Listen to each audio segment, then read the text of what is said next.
الناس في قصة آدم عليه السلام وما فيها من العبر. سورة الصاد تفسیر ابن کثیر.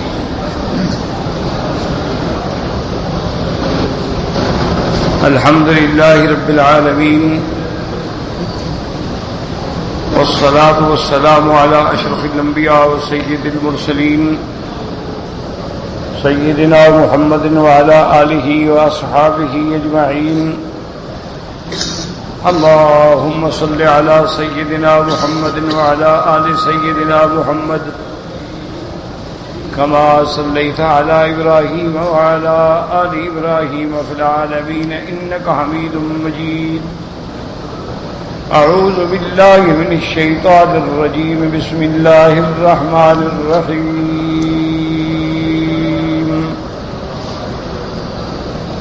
إذ قال ربك للملائكة إني خالق بشرا من طين فإذا سويته ونفخت فيه من روحي فقعوا له ساجدين. فسجد الملائكة كلهم أجمعون إلا إبليس استكبر وكان من الكافرين. قال يا إبليس ما منعك أن تسجد لما خلقت بيدي أستكبرت أم كنت من العالين؟ قال أنا خير منه خلقتني من نار وخلقته من طين. قال فاخرج منها فإنك رجيم وإن عليك لعنتي إلى يوم الدين. قال رب فأنظرني إلى يوم يبعثون. قال فإنك من المنذرين إلى يوم الوقت المعلوم.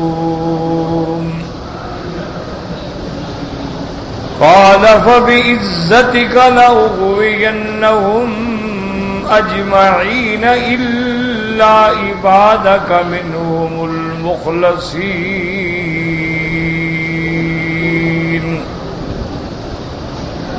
قال فالحق والحق أقول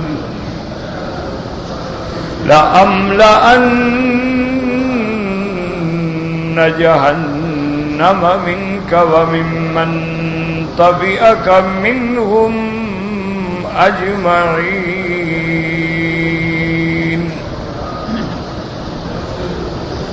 قل ما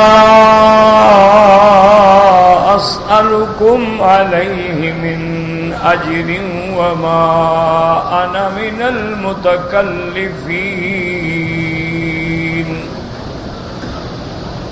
إن هو إلا ذكر للعالمين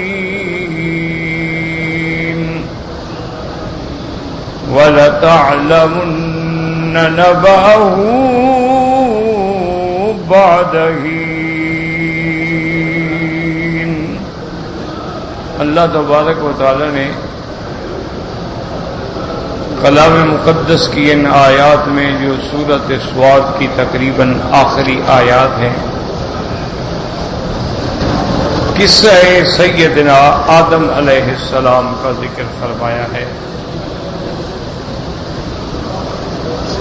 جیسا الحمدللہ میں نے کئی دفعہ عرض کیا ہے کہ بعض پیغمبروں کے واقعات کو اللہ نے بڑی تفصیل سے اور بار بار بیان کیا ہے مختلف صورتوں کے اندر، جیسے کہ قصہ آدم.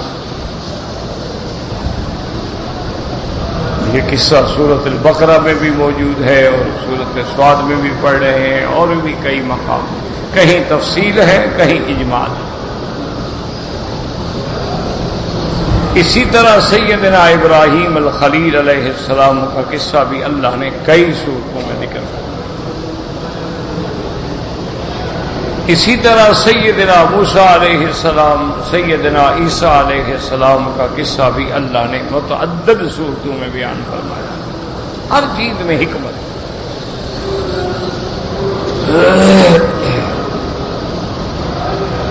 قرآن پاک کے ایسے اعجاز ہیں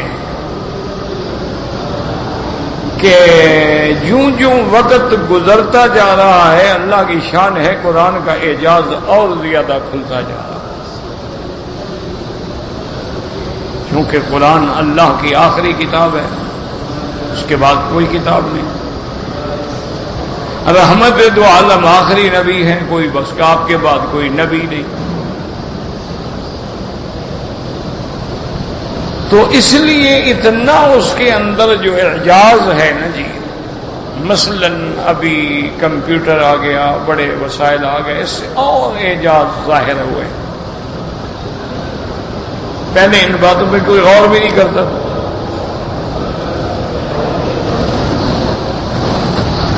اس کی چھوٹی سی مثال یہ ہے، ورنہ آپ بھی پڑھتے رہے، ہم بھی پڑھتے رہے، تلک الایام نداولها بین الناس ایام نحسات. لیکن اب یہ کمپیوٹر کے آنے کے بعد یعنی اعجاز کھلا ہے کہ اللہ نے پورے قرآن میں لفظ ایام جو ہے نا، ایام وہ 30 بار آیا ہے. سارے قرآن میں یعنی اول سے لے کر آخر تک لفظ ایام 30 بار آیا. چونکہ مہینے کے دن کتنے ہوتے ہیں؟ 30. تو لفظ ایام بھی 30 بار اللہ نے ذکر کیا. لفظ یوم 365 دفعہ آیا ہے. سال کے دن کتنے ہوتے ہیں؟ تو سارے قرآن میں لفظ یوم جو ہے وہ 365 دفعہ ہے. اب سال کے مہینے کتنا ہے؟ 12. تو شہر کا لفظ جو ہے، مہینے کا لفظ بھی سارے قرآن میں 12 دفعہ آیا. یہ اعجاز ہے کہ جوں جوں علم بڑھتا جا رہا ہے قرآن کے اعجاز اور کھلتے جا رہے ہیں. یہ الگ بات ہے کہ یہدی بہ اللہ کثیرا ویضل بہ کثیرا. بہت سارے لوگ ہیں جو اس سے ہدایت پاتے ہیں اور بہت سارے گمراہ ہو جاتے ہیں. ورنہ ایک عام آدمی بھی سمجھ سکتا ہے. بھی حضور صلی اللہ علیہ وسلم کے پاس نہ حساب ہے، نہ کتاب ہے، نہ مدرسہ ہے، نہ تعلیم ہے. تو حضور پاک نے اگر قرآن خود بنایا تو کیسا حساب کیا کہ ایام 30 دفعہ آنا چاہیے، یوم 365 دفعہ آنا چاہیے، اور لفظ شہر 12، یعنی کیسے ہو سکتا ہے؟ تو صاف ظاہر ہے کہ اس قرآن کو اتارنے والی کوئی اور ذات ہے جس کے علم میں ہر چیز ہے.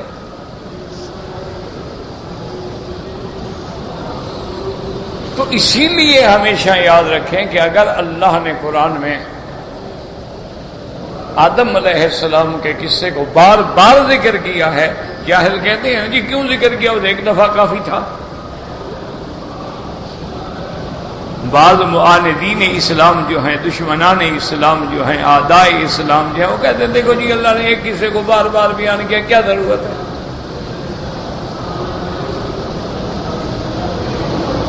لیکن اب پتہ لگا ہے کہ مدار انسانیت جو ہے وہ تو تخلیق انسان پہ ہے، اور سب سے پہلا انسان ہی آدم ہے.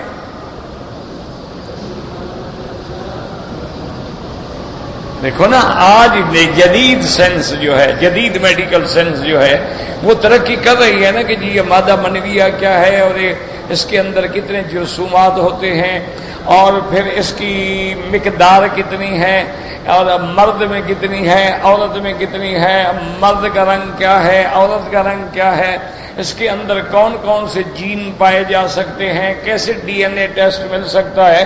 تم بھی تو ابھی تک اسی چکر میں پڑے ہوئے. تو یہ اتنی اہم چیز تو ہے کہ تخلیق آدم کو ہزاروں سال گزر گئے، لیکن آج بھی نئے نئے انکشاف ہو رہے ہیں. پہلے تو یہی بات ہوتی نا کہ جی اگر گروپ ملتا ہے تو یہ باپ بیٹا ہے، مثلا باپ کا بھی A گروپ ہے، بیٹے کا بھی A گروپ ہے، کہتے ٹھیک ہے جی خون مل رہا ہے باپ بیٹا، اب آ گیا کہ اس کی کوئی بات نہیں، ایسے ہو سکتا ہے۔ اور کبھی صحیح باپ بیٹا ہوتا ہے لیکن گروپ نہیں ملتا۔ اب علم اور آگے چلا گیا، اب انہوں نے کہا کہ جی اب یہ کوئی بڑی بات نہیں، کبھی ہو سکتا ہے کہ گروپ جو ہے اس میں فرق آ جائے، کیونکہ اللہ نے انسان کو پیدا کیا ہے جوڑے سے، ماں اور باپ مذکر اور مؤنث ملیں گے تو پیدا ہوگا نا۔ اچھا کبھی اس کا پانی غالب آ گیا، کبھی اس کا، وہ کہتے ہیں اسی طرح کبھی اس کا بلڈ غالب آ جاتا ہے، کبھی اس کا بلڈ غالب آ جاتا ہے، ہو سکتا ہے کہ وہ گروپ جو ہے بدل جائے، کیونکہ بیوی کا گروپ تو اور ہے نا، خاوند کا گروپ اور ہے۔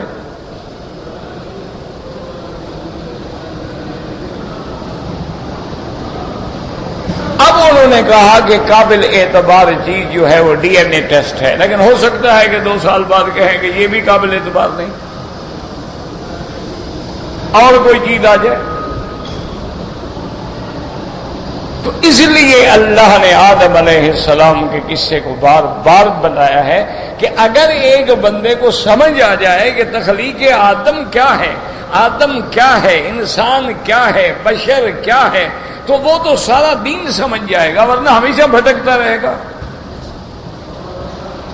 ایک آدمی کو یہ بھی پتا نہ ہو میں کس کا بیٹا ہوں، ایک آدمی کو یہ بھی پتا نہ ہو کہ اللہ نے جو مخلوق پیدا کی ہے اس میں خاکی بھی ہیں، نوری بھی ہیں، ناری بھی ہیں، اور اللہ نے نبوت جو ہے وہ خاکی کے مقدر میں لکھی ہے، ولد آدم میں لکھی ہے، چونکہ دنیا میں آبادی انسانوں کی ہے، فرشتوں کی نہیں ہے۔ اگر دنیا میں فرشتے ہوتے اللہ نبی بھی نوری بھیجتے، جبریل کو بھیجتے، میکائیل کو بھیجتے، اسرافیل کو بھیجتے، لیکن جب دنیا میں رہنے والے انسان ہیں تو لازمی ان کی ہدایت کے لیے بھی تو انسان آئے گا۔ اچھا پھر حکم یہ ہے کہ اللہ نے فرمایا کہ میں نے تمہیں اپنی عبادت کے لیے پیدا کیا ہے، میں نے تمہیں روٹی کمانے کے لیے پیدا نہیں کیا، پیسہ بنانے کے لیے پیدا نہیں کیا، بینک کھولنے کے لیے پیدا نہیں کیا، سٹاک ایکسچینج چلانے کے لیے میں نے تمہیں پیدا نہیں کیا۔ ما اريد منهم من رزق، میں نے ان سے یہ تو نہیں چاہتا کہ مجھے کما کے دو، وما اريد ان يطعمون، یہ بھی نہیں ہے کہ یہ مجھے کھلانے کے لیے کمائیں گے، میں تو ساری کائنات کو دینے والا، ساری کائنات کو کھلانے والا، مجھے کیا ضرورت ہے تمہاری؟ تو میں نے کیوں پیدا کیا؟ فرمایا عبادت کے لیے۔ اب ایک سیدھی سی بات ہے کہ بھی عبادت اللہ نے ہمیں پیدا کیا عبادت کے، لیکن عبادت کیا ہے، عبادت کا مقام کیا ہے، عبادت کیسے ہوتی ہے، کون کون سی چیزیں عبادت ہیں، کون سی چیزوں سے اللہ راضی ہوتا ہے، کون سے ناراض ہوتا ہے۔ اب اللہ کو تو ہم دیکھ سکتے ہیں نہ بات کر سکتے ہیں، تو یہ بات ہمیں کون سمجھائے گا؟ اس لیے اللہ نے پیغمبر بھیجے، اللہ نے رسول بھیجے، اور وہ رسول سارے جنس سے آئے، جنس آدم سے آئے۔ کیوں؟ اگر کسی اور جنس سے آتے ہیں تو پہلے تو ہم سمجھ ہی نہ سکتے، اگر رسول آ جاتے ہیں نا فرشتوں میں سے تو فرشتے دیکھ کے ہم تو سارے بے ہوش ہو جاتے، تو بات کون سنتا؟ اور فرشتہ آتا انسان کی شکل میں، ہم پھر دھوکے میں پڑ جاتے، دیکھا نا جی اندر سے نور ہے اوپر سے بشر ہے نا، تو ہم پھر اسی چکر میں پڑ جاتے جو پہلے نور بشر کے چکر میں پڑے ہیں۔ اس لیے اللہ نے آدم کے قصے کو بار بار بیان کیا ہے کہ تم اپنی اصل کو پہچانو کہ تمہاری اصل کیا۔ اور دوسری بات یہ ہے کہ اللہ نے آدم کو پیدا کرنے سے پہلے فرشتوں کے سامنے ایک معاملہ رکھا۔ اذ قال ربك للملائكة إني خالق بشرا من طين، دوسری جگہ فرماتے ہیں وَإِذْ قَالَ رَبُّكَ لِلْمَلَائِكَةِ إِنِّي جَاعِلٌ فِي الْأَرْضِ خَلِيفَةً۔ علماء نے لکھا اللہ اپنے بندوں کو سبق دیتے ہیں کہ میں تو علام الغیوب ہوں، علیم خبیر حکیم، علیم بذات الصدور ہوں، مجھے تو کسی مشورے کی ضرورت نہیں ہے، لیکن میں نے بھی بطور مشورہ فرشتوں کے سامنے بات رکھی ہے تو لہذا ابن آدم کو کوئی کام مشورے کے بغیر نہیں کرنا چاہیے. اللہ کو تو مشورے کی ضرورت نہیں ہے، مشورے کی تو ہمیں ضرورت ہے نا. یہ کام ٹھیک ہے، غلط ہے، فائدہ ہوگا، نقصان ہوگا، تو اللہ فرماتا نہیں مشورہ کرو. دیکھو میں نے بھی فرشتوں سے مشورہ کیا وہ تو مجھے تو کوئی ضرورت نہیں.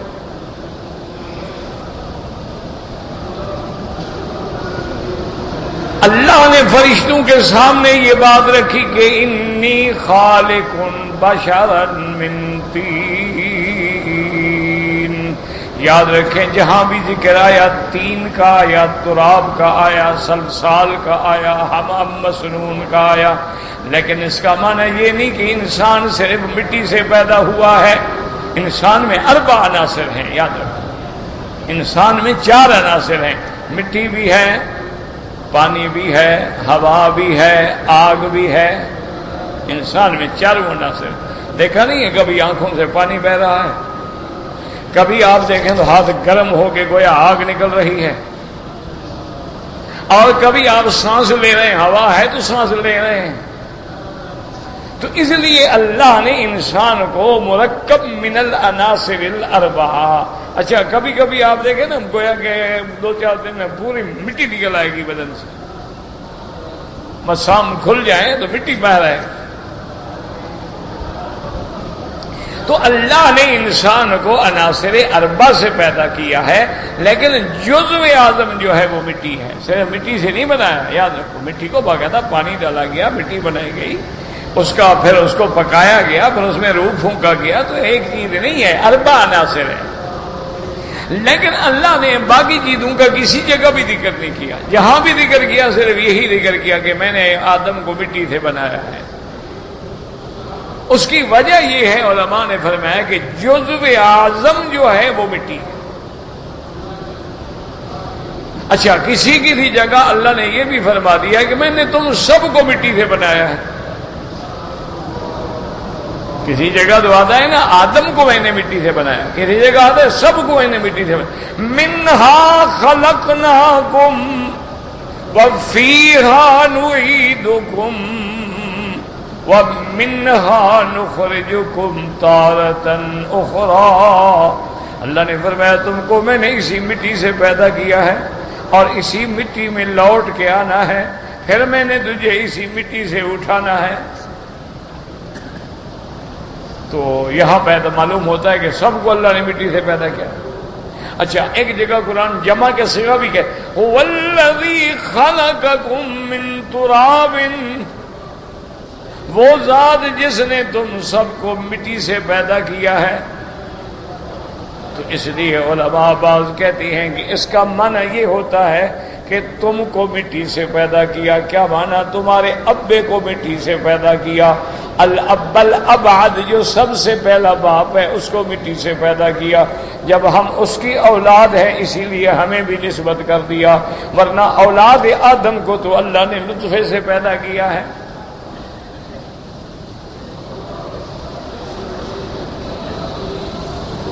اور بعض علماء کہتے ہیں کہ نہیں، بالکل اللہ کا قرآن ٹھیک ہے کہ ظاہراً نطفہ ہے کہ ثم خلقنا النطفة علقة فخلقنا العلقة مضغة فخلقنا المضغة عظاما فكسونا العظام لحما. اللہ فرماتے ہیں دیکھیں پہلے نطفہ، پھر علقہ لوتھڑا، پھر گوشت کا گویا کہ ایک ٹکڑا،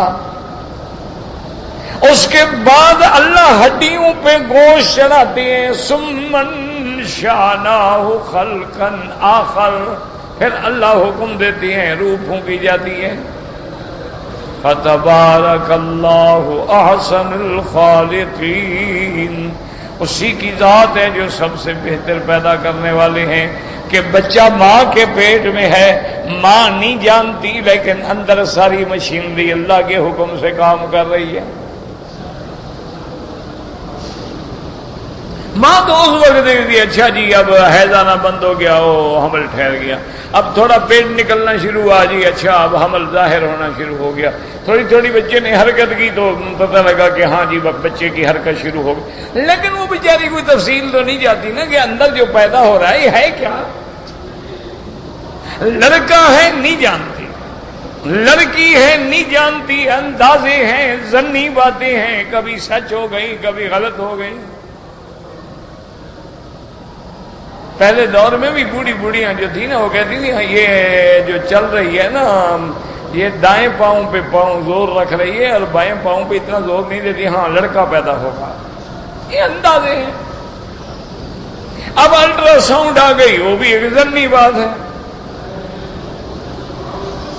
تخمینہ ہے، خیال ہے، کبھی صحیح ہو جاتا ہے کبھی غلط ہو جاتا ہے، کوئی قطعی خبر تو ہے نہیں۔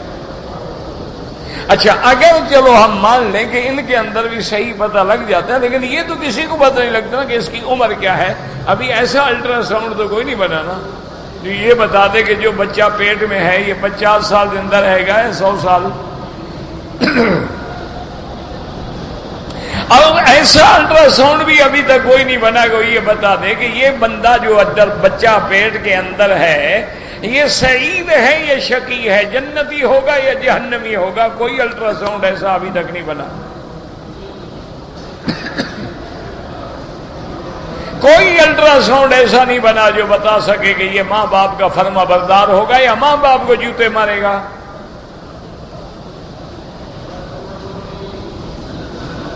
لیکن اللہ فرماتے ہیں کہ مجھے تو سب کچھ علم میں ہے۔ ابھی آپ اپنی ماں کے پیٹ میں ہوتے ہیں، اللہ سے فرشتہ پوچھتا ہے کہ یا اللہ مجھے حکم دے، بتائیں کتنا رزق لکھوں، کتنا اجل لکھوں، یہ شقی ہوگا یا سعید ہوگا۔ اللہ حکم دیتے ہیں، فرشتہ پہلے لکھ دیتا۔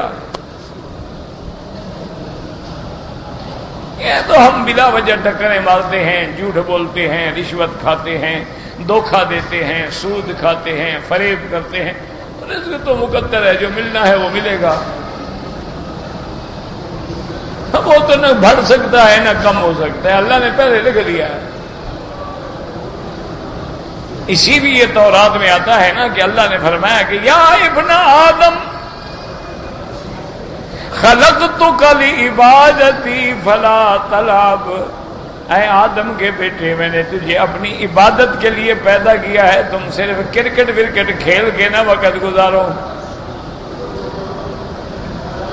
وَقَسَّمْتُ رِزْقَكَ فَلَا تَتَعَبْ، میں نے تیرا رزق تقسیم کر کے لکھ دیا ہے کہ یہ امیر ہوگا، یہ فقیر ہوگا، یہ متوسط ہوگا۔ بلا وجہ کیوں پریشان ہوتے ہو؟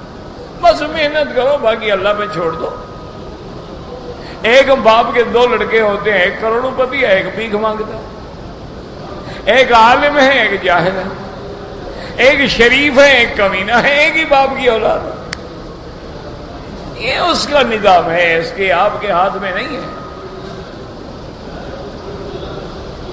اس کی مرضی آئے وہ برکت ڈال دے، تھوڑے کو زیادہ کر دے، مرضی آئے تو زیادہ کو بھی تھوڑا کر دے، مرضی آئے تو جناب یعنی آدمی کے وقت میں برکت ڈال دی۔ یعنی آدمی حیران ہوتا ہے کہ اب دیکھیں کہ امام بخاری رحمت اللہ علیہ 16 سال کی عمر میں سارے علوم سے فارغ ہو گئے اور 6 لاکھ حدیث پڑھ ڈالی۔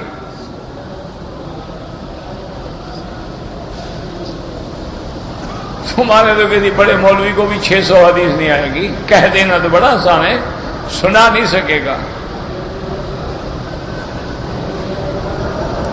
کہہ تو دیتے ہیں ہم بھی بڑا مولوی صاحب کو یہ ہے بڑا، لیکن جب موقع سامنے ہے پھر بڑا مشکل ہے۔ دیکھیے ہم 16 سال کی عمر ہوتی ہے، ہمارے بچے تو 16 سال میں گلی ڈنڈا کھیلنا سیکھتے ہیں، کرکٹ کھیلتے ہیں، گلی ڈنڈا سیکھتے ہیں، ساری رات ٹی وی پہ بیٹھے رہتے ہیں، کمپیوٹر پہ بیٹھے رہتے ہیں، گانے سنتے ہیں، اور وہ ساری علوم سے فارغ ہو گیا اور 6 لاکھ حدیث پڑھ ڈالی ہے۔ پھر 6 لاکھ میں 6000 منتخب کی ہے، جس کی کتاب لکھی ہے الجامع الصحیح۔ اور کتنی سوچ ہے امام کی، پتہ ہے وہ کتاب کہاں لکھی تھی؟ حتیم میں بیٹھ کے۔ ابتدا حتیم سے کی، کیونکہ وحی پہلے کہاں اترا؟ مکے میں۔ تو امام بخاری نے بھی حدیث کی ابتدا لکھنے کی مکے سے کی، اور پہلا باب بھی وحی کا لکھا گیا، وحی بھی مکے میں اتری، اور میری کتاب کی ابتدا بھی مکے سے ہے، اور انتہا کہاں کی؟ مدینہ روضۃ من ریاض الجنہ میں بیٹھ کے انتہا، کہ حضور کی ہجرت کی انتہا کہاں ہے؟ مدینہ۔ احکام اور قرآن کی انتہا کہاں ہے؟ مدینہ۔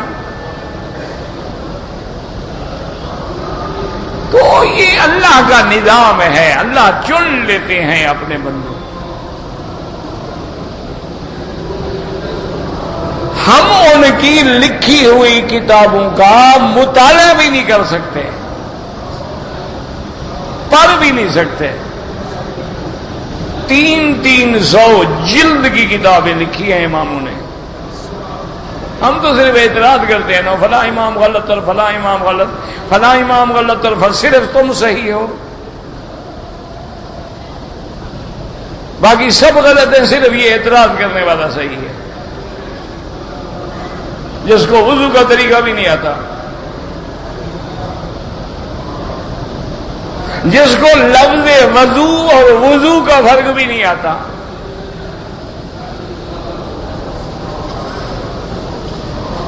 بس گھر اعتراض تو بڑا آسان ہے، اعتراض کرنے میں کیا جاتا ہے. اوکے، مثال مشہور ہے نا کہ ایک آدمی نے کہا کہ جناب میں لاہور گیا، سارے لاہور والوں کو جھوٹا کر دیا میں نے. جناب انہوں نے کہا جناب کیسے؟ انہوں نے کہا جو کہتے تھے میں نہیں مانتا تھا، جھوٹے ہو گئے. بس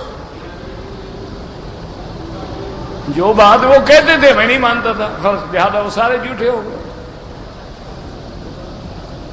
اس لیے ایک ایک بات پہ غور کریں کہ اللہ کے قرآن میں حکمتیں ہیں کہ اللہ نے ہمیں کیوں پیدا کیا عبادت کے لیے. عبادت کا طریقہ کون بتائے گا؟ نبی. اور نبی ہی جنس سے نہ ہو تو پھر کیسے ہم عبادت کریں؟ ہمیں جبریل کہے جی روزہ رکھو، ہم کہیں جناب کو تو بھوک نہیں لگتی نا، اس لیے کہہ رہے ہو نا.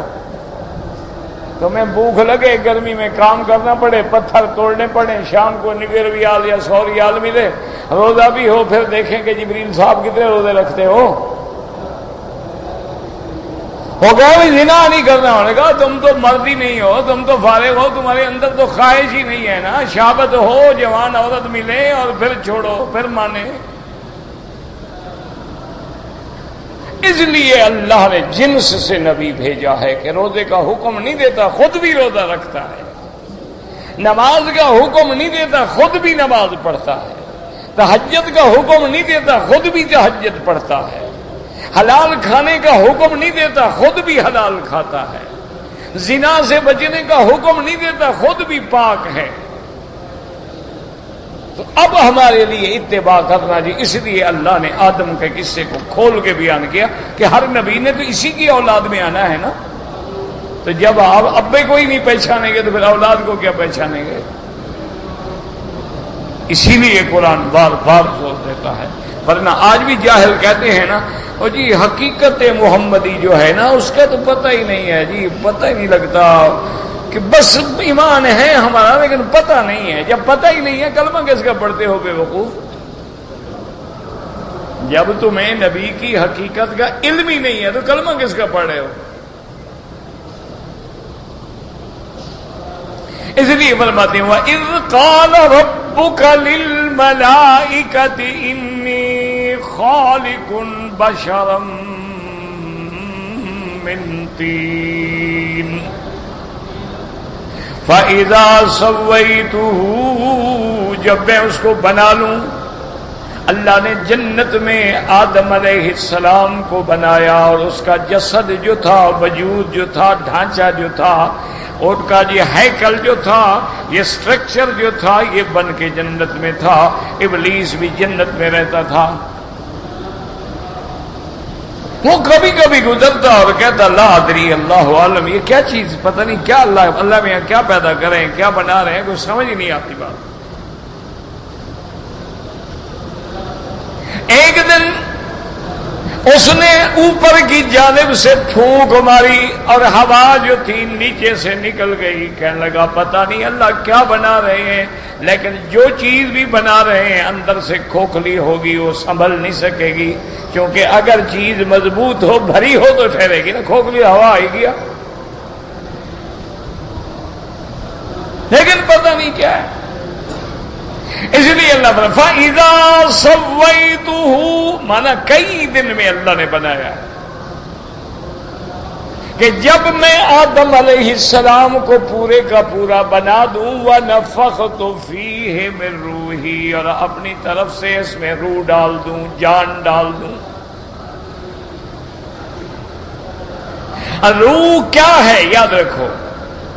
اللہ کے سوا کوئی نہیں جانتا کہ روح کیا چیز ہے۔ قرآن کہتا ہے یسألونک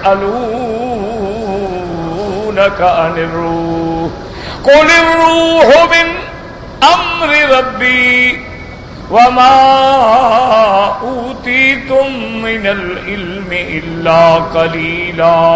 اللہ فرماتے ہیں میرے محبوب، میرے مدنی صلی اللہ علیہ وسلم، آپ سے لوگ پوچھتے ہیں، سوال کرتے ہیں کہ روح کیا چیز ہے، ان کو بتا دو کہ روح میرے رب کا امر ہے، میں نہیں جانتا کیا چیز ہے۔ ہر بندے میں روح ہے، ہر جاندار میں روح ہے، لیکن پتہ نہیں ایسی لطیف چیز ہے کہ بندے سے روح جب نکل جاتی ہے بندہ ختم، مردہ ہو گیا۔ جب تک روح ہے حرکت ہے، روح ختم حرکت ختم، لیکن روح کیا ہے کوئی نہیں جانتا۔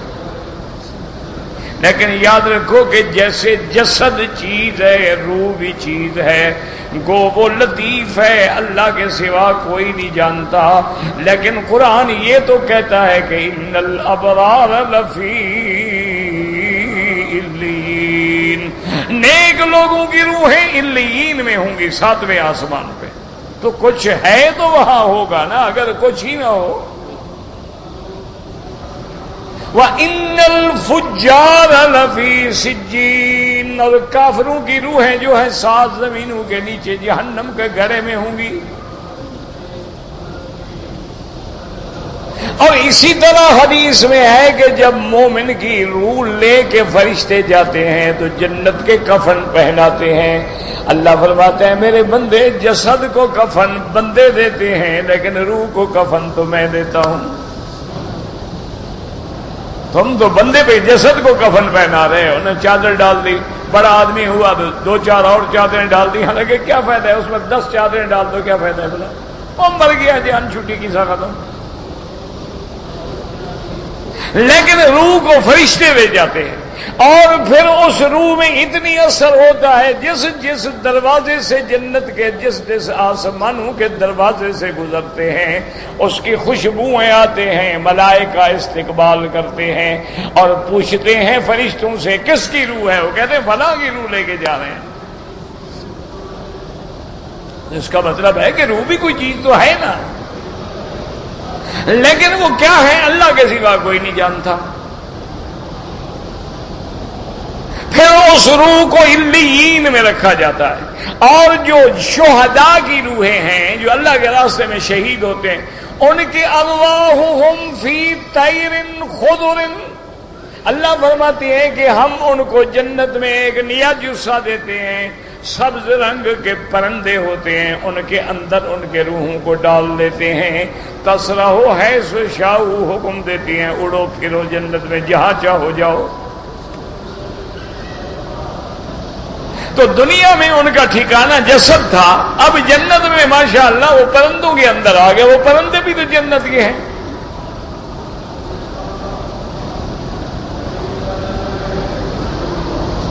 اب اللہ فرماتے ہیں فَإِذَا سَوَّيْتُهُ وَنَفَخْتُ فِيهِ مِن رُّوحِي فَقَعُوا لَهُ سَاجِدِينَ۔ اس کا معنی یہ نہیں کہ جب آدم میں روح میں پھونک دوں تو فوراً سجدے میں گر پڑنا، نہیں، وہ تو بہت بعد میں سجدہ ہوا ہے۔ لیکن یہاں فا جو ہے تاکید کے لیے، اور تاکید کا معنی ہوتا ہے فوراً، یہاں بھی حرف فا ہے لیکن کبھی اپنے اصلی معنی میں نہیں ہوتی ہے لفظ فا۔ تو اس کا معنی یہ نہیں کہ جب آدم کو پیدا کیا روح پھونکا آدم علیہ السلام اٹھ کے بیٹھ گئے تو سجدے میں گر جاؤ، نہیں، وہ تو بہت بعد میں ہے۔ اللہ نے آدم کو پیدا کیا، پھر اللہ نے آدم علیہ السلام کو تعلیم دی، اللہ نے علم دیا، پھر فرشتوں کا اور آدم علیہ السلام کا مکالمہ ہوا، فرشتے جواب نہ دے سکے، آدم علیہ السلام نے جواب دیا، اس کے بعد پھر اللہ نے حکم دیا کہ اب سجدہ کرو۔ یہاں اختصار ہے، یہاں اختصار ہے، یعنی اللہ نے اسی واقعے کو مختصراً اجمالاً ذکر کر دیا۔ فَسَجَدَ الْمَلَائِكَةُ كُلُّهُمْ أَجْمَعُونَ۔ یاد رکھو یہاں 2 لفظ ہیں، فَسَجَدَ الْمَلَائِكَةُ كُلُّهُمْ، ایک یہ لفظ ہے، آگے پھر جمع کا لفظ ہے اجمعون، اگر اللہ فرما دیتے فسجد الملائکۃ اجمعون تب بھی کافی تھا، فسجد الملائکۃ کلہم تب بھی کافی تھا، لیکن دونوں لفظ کیوں آئے؟ فسجد الملائکۃ کلہم اجمعون۔ اس لیے علماء نے فرمایا کہ کبھی خیال ہو سکتا تھا کہ ملائکہ جو آسمان میں ہے صرف انہوں نے سجدہ کیا، حالانکہ ملائکہ تو اللہ تعالیٰ کے عرش کے نیچے حملۃ العرش بھی ملائکہ ہیں، اللہ کے کرسی کے قریب بھی ملائکہ ہیں، حول العرش بھی ملائکہ ہیں، سدرۃ المنتہا پہ بھی ملائکہ ہیں، ہر آسمان پہ بھی ملائکہ ہیں، اور پھر ملائکہ زمین میں بھی ہے سیاحین فی الارض۔ تو ملائکہ کو ایک تو نہیں تھے نا، ملائکہ کی تو کئی قسمیں تھیں نا، آسمانوں میں ملائکہ الگ ہیں اور سدرۃ المنتہا پہ الگ ہیں، اور اسی طرح جناب زمینوں میں ملائکہ کے اللہ نے ڈپٹی لگائی ہے وہ الگ۔ اب بھی دنیا میں کتنے ملائکہ ہیں، یعنی بعض ملائکہ ہیں جو زمین میں چل رہے ہیں، پتہ کر رہے ہیں بندے کیا کر رہے ہیں، بعض ملائکہ ہیں جو بندے کی حفاظت پہ مامور ہیں، اگر وہ ہٹ جائیں نا تو ہم تو ایک گھنٹہ بھی زندہ نہ رہ سکیں۔ لیکن ہم کتنے نافرمان ہیں کہ اللہ نے تو ہماری عزت کے لیے، حفاظت کے لیے اتنا بڑا پروٹوکول دیا ہے کہ ہر وقت فرشتوں کا اسکواڈ ہمارے آگے پیچھے ہے، لیکن ہم اتنے نافرمان ہیں کہ ہر وقت گناہ میں لگے ہوئے ہیں۔ ورنہ اللہ نے تو فرشتوں کی ذمہ داری لگا دی، کرامن کاتبین یہ الگ ہیں، حفاظت کرنے والے ملائکہ الگ ہیں، ہمارے نامہ اعمال لے کے جانے والے فرشتے الگ ہیں، ملہم فرشتہ جو بندے کو اچھی باتوں کی تلقین کرتا ہے وہ الگ ہے۔ اس لیے ان دو لفظوں کو جمع کرنے کا فائدہ یہ ہوا کہ سب فرشتوں نے سجدہ کیا۔ فسجد الملائکۃ کلہم اجمعون الا ابلیس، مگر ابلیس۔ یاد رکھو یہ استثناء ہے۔ اچھا استثناء تو تب ہوگی ابلیس ملائکہ میں سے ہو، ملائکہ میں سے تو ہے ہی نہیں، وہ تو جن ہے۔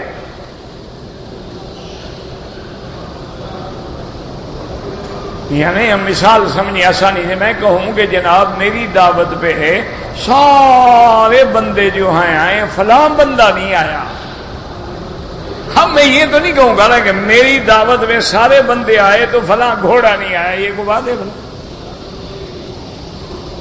استثناء کروں گا تو بندوں سے کروں گا نا، بھی سارے بندے آئے لیکن فلاں بندہ نہیں آیا، سارے طالب آئے لیکن فلاں طالب نہیں آیا۔ میں یہ تو نہیں کہوں گا کہ سارے تو آئے لیکن وہ جن نہیں آیا۔ جن کا کیا تعلق بھائی؟ وہ ابلیس تو جن ہے، کان من الجن، تو پھر اللہ نے ملائکہ کے بعد اس کا استثناء کیسے کیا؟ فسجد الملائکۃ کلہم اجمعون الا ابلیس۔ تو علماء نے فرمایا کہ وجہ یہ ہے کہ وہ فرشتہ تو نہیں تھا لیکن فرشتوں کے ساتھ رہتا تھا، تو ساتھ رہنے میں بھی آدمی پر اثر ہو جاتا ہے نا، کہ وہ انہی میں شمار ہوتا ہے جن کے ساتھ رہتا ہے۔ لیکن آپ اچھے لوگوں کے ساتھ رہیں تو جب بھی آپ نکلیں گے لوگ کہیں گے یار ماشاءاللہ یہ بھی بڑا اچھا آدمی ہے۔ اگر آپ شیطان لوگوں کے ساتھ رہیں، شرابیوں کے ساتھ، لوگ کہیں گے چھوڑو یار یہ بھی ان کا کوئی برادری کا ہوگا، حالانکہ وہ شرابی نہ بھی ہو۔ تو اب چونکہ ابلیس اس وقت تک تو ابلیس نہیں بنا تھا نا، ابلیس تو بنا انکار کے بعد، اس سے پہلے تو ابلیس نہیں ہے نا، اس سے پہلے تو بڑا عابد ہے، بڑا زاہد ہے، فرشتوں کے ساتھ رہتا ہے۔ اب جناب ابلیس نے اللہ تبارک و تعالیٰ کے حکم کی تعمیل نہ کی اور سجدہ نہ کی، استکبر، اس نے تکبر کیا، وکان من الکافرین، اور تھا کافروں میں، ناشکروں میں، انکار کرنے والوں میں۔ کیا مانا؟ کافر تو تب ہوا جب سجدہ نہیں کیا، پہلے تو کافر نہیں تھا نا، اور کانا تو ماضی کے لیے ہوتا ہے، تو علماء نے فرمایا مانا یہ ہے کہ وہ اللہ کے علم سے تو اللہ کے علم میں تو پہلے ہی کافروں میں سے تھا، اللہ تو جانتے تھے، یہ تو صرف امتحان تھا ملائکہ کو دکھانے کے لیے، ورنہ اللہ کو تو پتا تھا کون سجدہ کرے گا اور کون نہیں کرے گا۔ وَكَانَ مِنَ الْكَافِرِينَ قَالَ يَا إِبْلِيسِ، اللہ کو پوچھنے کی کیا ضرورت ہے، اللہ تو جانتے ہیں، یاد رکھو اللہ ہر چیز جانتے ہیں، لیکن تاکہ ملائکہ کو پتہ لگے اور اللہ کی مخلوق پہ یہ بات ظاہر ہو، اللہ تو جانتے ہیں۔ قال یا ابلیس ما منعک ان تسجد لما خلقت بیدی، اللہ نے فرمایا اے ابلیس کیسی چیز نے تمہیں روکا سجدہ کرنے سے اس کو جس کو میں نے اپنے دونوں ہاتھوں سے بنایا، استکبرت، کیا تم تکبر میں پڑ گئے، ام کنت من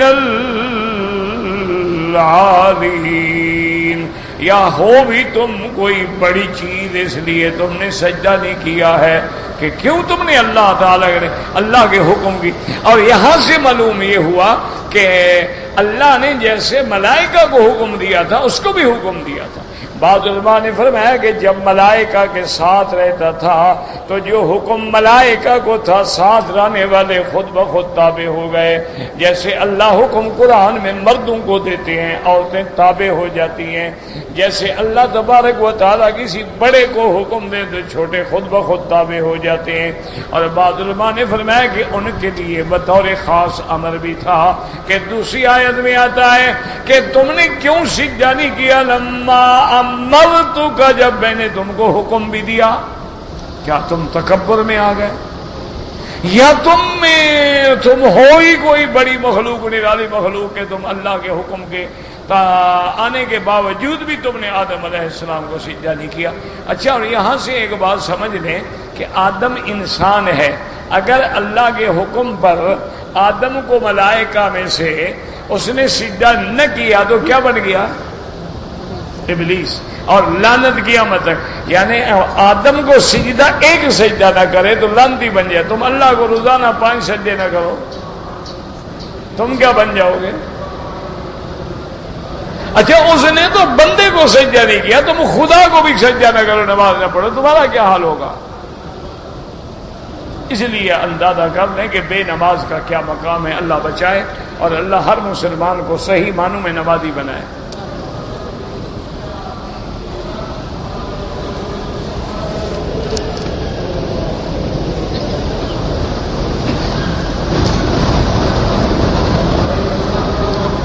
کہتے ہیں جی کہ اگر کوئی آدمی ہرنیا کا مریض ہے، اللہ معاف فرمائے، ہرنیا بیماری ہوتی ہے جس میں خصیتین بڑھ جاتے ہیں، تو کیا وہ بیلٹ جو باندھتے ہیں احرام کے دوران جب عمرہ کرے یا حج کرے تو بیلٹ باندھ سکتا ہے؟ بالکل باندھ سکتا ہے۔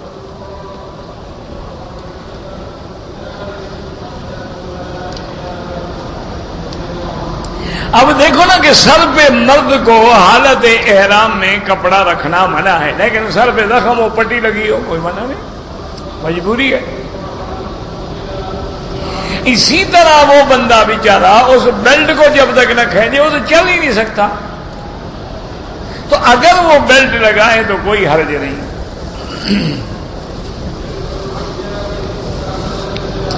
اگر کوئی مریض ہے دمے کا، اللہ معاف فرمائے، اللہ ہر مسلمان کو شفا دے، تو اگر وہ روزے کی حالت میں انہیلر یعنی وہ پمپ جو ہوتا ہے نا، پمپ کرتے ہیں بیچارے سانس کو کھولنے کے لیے، وہ استعمال کر سکتا ہے۔ وہ بعض علماء تو کہتے ہیں کہ اس کی دوائی اندر جاتی ہے، لیکن بہرحال فتویٰ اسی پہ ہے کہ جائز ہے، یعنی آمدن نہ استعمال کرے راحت کے لیے، لیکن دیکھے کہ اب میری حالت بگڑ جائے گی تو کر سکتا ہے۔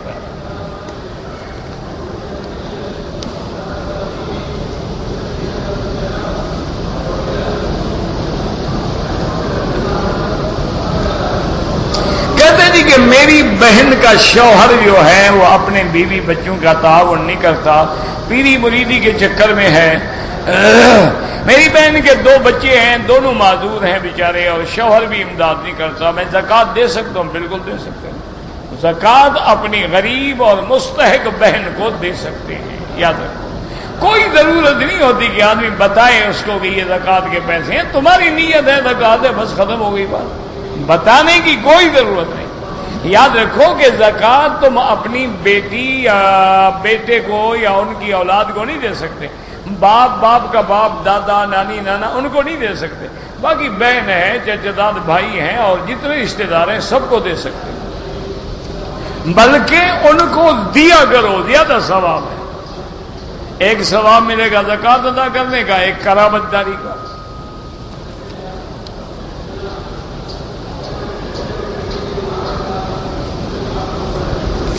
کہتے جی کہ اگر ہم عصر اور ظہری، عصر اور مغرب کے درمیان میں طواف کریں، اگر ایک طواف ختم کر کے دوسرا ہم ساتھ ملائیں وہ جائز ہے، لیکن یہ معنی نہیں ہے کہ 14 چکر لگا لو تو 2 ہو جائیں گے. نہیں، جب طواف ختم ہو جائے پھر واپس آؤ، پیچھے ہٹو، پیچھے ہٹ کے نیت کر کے پھر مقام حجر اسود کے سامنے آ کے بسم اللہ اللہ اکبر کر کے طواف شروع کرو گے. یہ معنی نہیں کہتے پھرتے رہو، 14 چکر ہو گئے، 2 ہو گئے، 21 ہو گئے، 3 ہو گئے، بالکل نہیں ہوگا.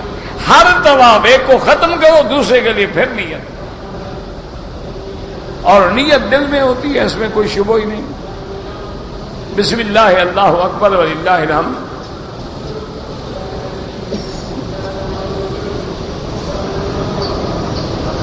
وازو میں کتنی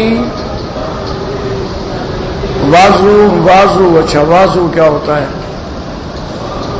جب تمہیں وضو لکھنا نہیں آتا، مسئلہ پوچھنے کی کیا ضرورت ہے؟ کسی بنگالی عالم سے پوچھو. جب تمہاری زبان ہی میں نہیں سمجھوں گا کہ وضو کو وازو، تو اس لیے بہتر ہے کہ بنگالی علماء بہت ہیں، ان سے جا کے مسئلہ پوچھو.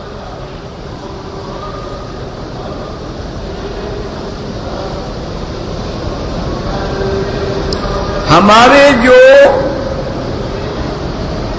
زور کتنی بار، پتہ نہیں کیا سننا چاہتے ہیں، مجھے سمجھ نہیں آتا کہ لفظ کیا ہے. پتہ نہیں، کوئی پتہ نہیں کیا لکھا ہے. لکھتے ہیں بنگالی اور لکھتے ہیں اردو میں. اردو بنگالی ہے، بنگالی میں اردو زبان جو لکھو تو کیا پڑھا جائے گا؟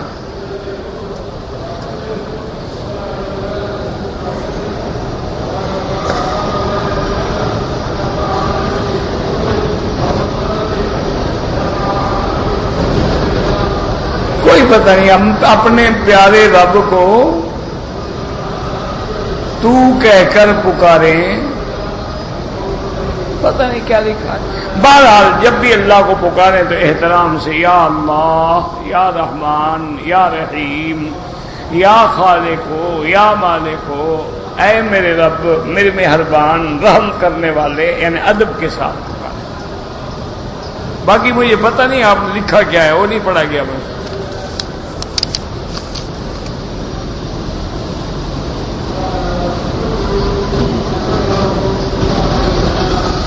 عمرے کے لیے حج کرنے کا ہمارا ارادہ ہے تو ہم کیا کر سکتے ہیں؟ دیکھو اچھی طرح بات سمجھو. ایک تو جو لوگ مثلاً اب باہر سے آئیں گے حج کرنے کے لیے، وہ عمرے کا احرام باندھ کے آئیں گے، مکے میں عمرہ کر کے احرام کھول دیں گے، اور پھر مدینہ بھی جائیں گے تو پھر عمرہ کریں گے، پھر کھول دیں گے، پھر 8 کو حج کا احرام باندھیں گے. یہ تمتع ہے، اس کا نام ہے حج تمتع. مسئلہ ان لوگوں میں ہے جو مستقل مکے میں رہتے ہیں، مکی ہیں، یا رمضان میں آ گئے اب رہ گئے، وہ بھی مکے والوں کے حکم میں ہیں. ایک تو وہ ہے نا جو ہمیشہ سے مکے میں رہتے ہیں، ایک وہ لوگ ہیں ہمیشہ سے مکے میں نہیں رہتے لیکن آئے ہیں رمضان میں. اب رمضان میں آنے کے بعد ان کا واپس جانے کا ارادہ نہیں، حج کر کے جائیں گے، وہ بھی مکی ہے. ان کے لیے امام ابو حنیفہ رحمۃ اللہ علیہ فرماتے ہیں کہ وہ ان مہینوں میں عمرہ نہ کریں، یہ حج کے مہینے ہیں، اور وہ حج مفرد کریں. حج مفرد کا معنی ہے کہ 8 کو احرام باندھیں اور صرف حج کا احرام باندھیں. کیونکہ امام ابو حنیفہ رحمۃ اللہ علیہ زیادہ زور اس بات پہ دیتے ہیں کہ سب سے پہلے تو قرآن میں مسئلہ ڈھونڈو، اگر قرآن میں مل جائے تو بس. وہ کہتے ہیں سب سے اول کتاب اللہ، اس کے بعد سنت رسول اللہ صلی اللہ علیہ وسلم، پھر اس کے بعد اقوال صحابہ ہیں، پھر صحابہ میں اگر خلفائے راشدین ہیں، عشرہ مبشرہ ہیں، اور صحابہ کا اس مسئلے میں اتفاق ہے تو جھگڑا ختم۔ اگر صحابہ کا اس مسئلے میں دو قول ہیں، یعنی بعض صحابہ اس بات کے قائل ہیں، بعض اس کے، تو کسی کا بھی لے لے، کوئی بات نہیں، کیونکہ سب صحابہ نے لیا ہے حضور سے۔ لیکن اب بعض صحابہ قائل ہیں کہ حضور کو معراج میں اللہ کا دیدار ہوا ہے، بعض صحابہ کہتے ہیں نہیں ہوا ہے۔ تو اب اگر کوئی قائل ہے تو کوئی مسئلہ نہیں، کوئی انکار کرتا ہے تو کوئی مسئلہ نہیں۔ تو اس لیے سمجھیں، وہ فرماتے ہیں کہ قرآن میں یہ نص قطعی ہے کہ یعنی حج تمتع اور قران وہ کریں گے کہ ذالک لمن لم یکن اہلہ حاضر المسجد الحرام، جو مدینے مکے میں رہنے والے نہ ہوں وہ کر سکتے ہیں افراد، جو رہنے والے نہیں ہیں ان کی مرضی ہے تمتع کریں یا قران کریں۔ وہ کہتے ہیں ان دنوں میں عمرہ بالکل نہ کریں، اور اگر کرے گا وہ کہتے ہیں اس کو ایک بکری دم جرمانہ دینی ہوگی، دم جبر۔ اور بعض ائمہ فرماتے ہیں کہ اگر اس مہینے میں شوال میں ذوالقعدہ میں انہوں نے مدینے سے عمرہ کر لیا، طائف سے عمرہ کر لیا، یلملم سے عمرہ کر لیا، جحفہ سے عمرہ کر لیا، میقات سے عمرہ کر لیا، اب حج بھی کرے گا، وہ کہتے ہیں حج تمتع ہو جائے گا، پھر اس کو تمتع کی بکری دینی پڑے گی۔ فرق کیا ہے؟ یہ کہتے ہیں بکری دونوں امام، سب امام کہتے ہیں دینی ہوگی، وہ کہتے ہیں تمتع ہو گیا اس لیے بکری دے گا۔ امام صاحب فرماتے ہیں اس نے عمرہ کیا، غلطی کی، اس لیے جرمانے کی بکری دے گا، بکری سب کے نزدیک دے گا۔ تو لہذا کوشش یہ کریں وہ کام کریں جس میں اختلاف نہ ہو، ورنہ تو سب ائمہ رحمت اللہ علیہم، اللہ سب پہ کروڑوں رحمتیں فرمائے، اور اللہ تبارک و تعالی ہمیں ان کی باتوں کو سمجھنے کی توفیق عطا فرمائے۔ یاد رکھیں کہ تمام ائمہ جو ہیں وہ متبع کتاب و سنت ہیں، اللہ کے رسول کے حکم پہ چلنے والے ہیں۔ اجتہاد میں لازمی بات ہے کہ مجتہد جب اجتہاد کرتا ہے تو کبھی ثواب ہوتا ہے، کبھی خطا بھی ہوتا ہے، لیکن اگر خطا ہو تب بھی تو وہ معجور ہے، اس کو تو اجر ملے گا نا۔ اس لیے کہ حدیث میں آتا ہے المجتہد یخطی و یصیب، ان اخطاء، اگر خطا کرے فلہ اجر، اس کے لیے بھی ثواب ہے کہ محنت تو کی ہے نا، وان اصاب، اگر اجتہاد کے بعد ثواب کو پہنچ گیا فلہ اجران، اس کے لیے 2 اجر ہیں کہ بھی اس نے محنت بھی کی اور ثواب پہ بھی پہنچ گیا۔ تو اس لیے ہمیشہ یاد رکھیں، اور ایک میری بات یاد رکھیں کہ اب حج قریب آ گیا، حج کے مہینے تو شروع ہو گئے نا۔ ہر آدمی کو چاہیے کہ اپنے اپنے مسلک کے مطابق کتابیں لے لے، کوئی جھگڑے میں نہ پڑو۔ رسالے چھوٹے چھوٹے حج کے بنے ہوئے ہیں، ان کو بیٹھ کے پڑھو، اگر خود پڑھے ہوئے نہیں ہو تو پڑھا ہوا آدمی پڑھے، تم سنو، اور ایک دفعہ نہیں، 1 دفعہ 2 دفعہ 3 دفعہ 4 دفعہ 5 دفعہ 10 دفعہ دہراؤ اس کو، جہاں جہاں مسئلہ سمجھ نہ آئے پنسل سے نشان لگا دو، کہ کسی عالم کے پاس جا کے کہ حضرت یہ میں نے کتاب پڑھی ہے، باقی تو سمجھ گیا لیکن یہ سمجھ نہیں آتا، تو اس کا فائدہ یہ ہوگا کہ تمہارا حج اندھوں کی طرح نہیں ہوگا، آنکھوں والوں کی طرح ہوگا، ہر مسئلہ جان کے حج کرو گے۔ آج ہو گیا ہے رواج کہ بھیڑ ہے، عمرے پہ آ رہے ہیں، احرام باندھ لیا، کھول لیا، مرضی آئی کراچی سے باندھ لیا، مرضی آئی جدے سے باندھ لیا، اس کے لیے کوئی پرواہ کہ چھوڑو جی مولویوں کے مسئلے تو مولویوں نے بنا رکھے، حالانکہ جاہلیت ہے، میقات مولویوں نے نہیں بنایا، اللہ کے نبی نے فرمایا یہ میقات ہے، اس سے بغیر احرام کے تم نہیں گزر سکتے، اور نبی اپنی طرف سے تو حکم دے نہیں سکتے۔